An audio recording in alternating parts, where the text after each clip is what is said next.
in a lot of ways, it's a moral force. I think that might be repulsive to a lot of people. Absolutely. I think in America in particular, we've taken the stance that if it makes money, then it's morally acceptable. And we need to completely divorce those two things. And there's also a sense that if it's legal, it also must be moral. And that's also in crazy talk, you know? And I think the communication, like you're saying, is great because that helps drive sort of a thought process. I mean, when I talk to my neighbor, who's incredibly conservative, but he's been watching the Occupy movement, and all of a sudden he's like, you know, screw those banks. And you know, 4 years ago, 2 years ago, he wouldn't have ever said that. He would have been like, oh, those dirty hippies. But by talking about it, it starts to make people who wouldn't have thought about it start to think about it. And that's a powerful thing. I think to what Dave said, it's like you're not going to have a revolution realistically in society, but if you have a voice like the Tea Party that's pushing in one direction, people start to think like this is acceptable. So if nothing else, Occupy can just be a voice saying, you know, people have these ideas, and if it evens out, you know, people on the right, then we wind up in the center instead of, you know, much further into like wacky, weird territory of, you know, the past few years. One thing that I think is really important is to not have to be right. You know what I mean? And have to be, because I think that's one of the big problems with a lot of the trend. Like I think the Tea Party and the Occupy movement have a lot of common goals, but they're so concerned with being right, probably on both sides, that they can't say, oh, you know what? Let's do the same thing that we want to do. They have to go, no, I want to be the guy who's right. So I'm going to divorce myself from these ideas that we both like at the expense of everyone around us. Let's raise my hand over there first. I'm sorry if I'm getting people on board just quickly. Yeah, I think one of the major problems is that people are still focusing so much on what we don't have in common. Yeah. And I think very much people are very focused on, well, I want to do it my way and not your way. But nobody has a way. Nobody has a way to do it. There is no way. There's only ideas right now. So that lack of cohesion, that lack of the ability to act on the one thing that we do find in common, I think is one of the major hurdles. Because people are so focused on their differences as opposed to this, you know, giant cartoonish villain. I think that's a big issue, that we're unable to have cohesion. Yeah. The inclusivity is so crucial. Like without it being an inclusive movement, it can't exist. But that element is so difficult. when you try and make something open to absolutely everybody, then all of a sudden, like you said, this is where it comes in that they're not being right, because it's open to everybody, so you get like every spectrum, you know. But that's a crucial element. So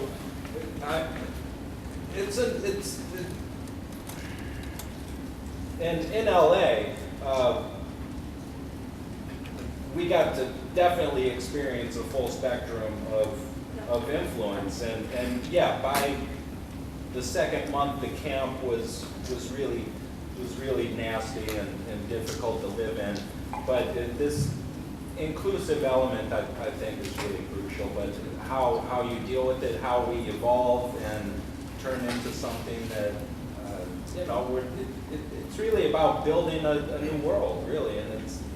Not going to happen overnight. I like what Matt said about making, as creators, our work relevant. And I am a creator. I haven't been doing shit in a while. And like, you know, it can be about something or it could be about nothing. So I like the point that you made about having a even with the mess that was in LA, I think all of this, you know, I really like the essay at the very end of the book where you say, you know, what's next? And I very much feel like even though it was this very long, drawn-out affair, it was just the very beginning, because people are more informed than ever now because of it. And I think that's huge. I think people care about politics, they care about the financial system in a way that they haven't. It's unprecedented. But we also got stomped on. And like, you know, and continually. And it's like, you know, I mean, they stomped on and they came in with the fear and everything else, and now like, you know, people are, it's distant history, just like all the other. I hope not. Yeah, and especially as David was saying, there are always fresh scandals coming, like the LIBOR one, and there will be more that are going to bring more attention back onto it. I mean, I'm sorry, I'm going to get to these questions. I have you next, and then you. But just one question: when we started this project, it was the end of last year, and I'm sure that everyone was very aware of the Occupy movement. And then in the time since then, there has been a lot less chatter about it in the media. And I'm curious. I'm personally curious, and I think it's also relevant for what we're doing. How many people in this room have, as Zoe was saying, felt disappointed in the way that it's changed since the past 6 months or so? Yeah. And the rest of you feel like it's still, you're still positive? Not that you're not positive, but still feel that it is. Okay. And everyone else is kind of like, I need someplace to sit. Okay, I'm sorry, question over there. I don't think we can afford to be politically naive here. There's a lot of intelligence here, there's a lot of passion here, but I think we need to realize that, like in the budget debate, the problem wasn't both parties. The problem was an intractable Republican Party that is only committed to turning America into a pro-corporate fascist state, and you have a Democratic Party, and debating about whether the Earth is 6,000 years old, and a Democratic Party where we can have reasonable discussions about these issues and what is the best solution to the banking crisis. So, I mean, when we are passionate about these things and we reject the political establishment, which we all agree is fucked, let's not ignore the fact that there are people who we can convince, but they need us on the streets demanding that they take action and scaring the shit out of those bastards with money to realize that they've got to make a change or there will be consequences. And that's how you get change in this democracy. I agree with that. I agree with that.